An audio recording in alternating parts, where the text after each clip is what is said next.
The kart racing genre used to be a lot more crowded. Platform holders would throw together a game to compete with Mario Kart based on whatever their flagship franchise was, spawning games like Crash Team Racing.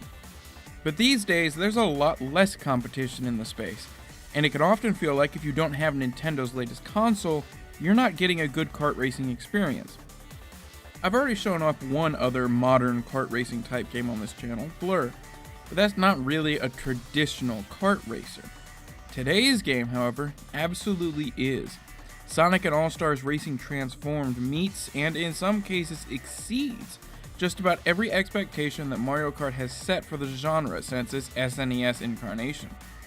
And if there's any company left in the industry that can match Nintendo's deep character stable and the sheer number of franchises they have to draw from, it's Sega, just because of age. Because especially once the nostalgia factor Nintendo so often takes advantage of comes into play, Sega's about the only people you can pick. Sure, a lot of the choices they made for tracks and drivers are a bit out there, things like Billy Hatcher and Alex Kidd, franchises most people have long since forgotten. But everything that you would want to be in a Sega racing game is pretty much here, from Sonic to Jet Set Radio to Shenmue. Mechanically speaking, the game appears to be a pretty standard kart racer at first, with drift boost, power-ups, and the like, but there is one difference from which the game derives part of its title. Each vehicle has the ability to transform into one of 3 different versions of itself, one for the track, one for the air, and one for the water.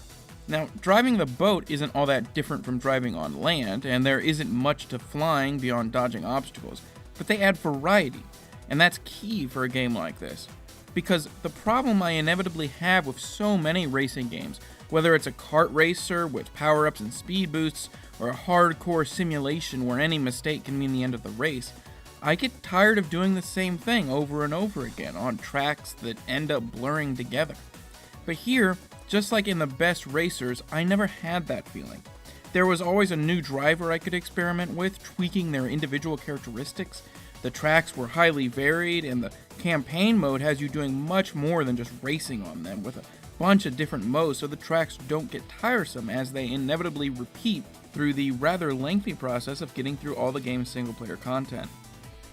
So, if you don't own Nintendo's latest console, and have been pining for a great kart racing experience, or just want something new to play, Sonic and All-Stars Racing Transformed is probably exactly what you're looking for.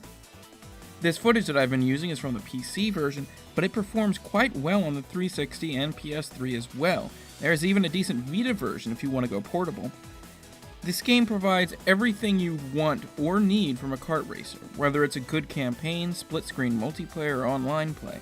And it wraps it all up in a nostalgia-inducing package that's a whole lot of fun to play. Every Friday, I look at a game that people either ignored when it came out, or have forgotten since. Games that people have missed. If you like that idea, be sure to subscribe so you can see the latest videos.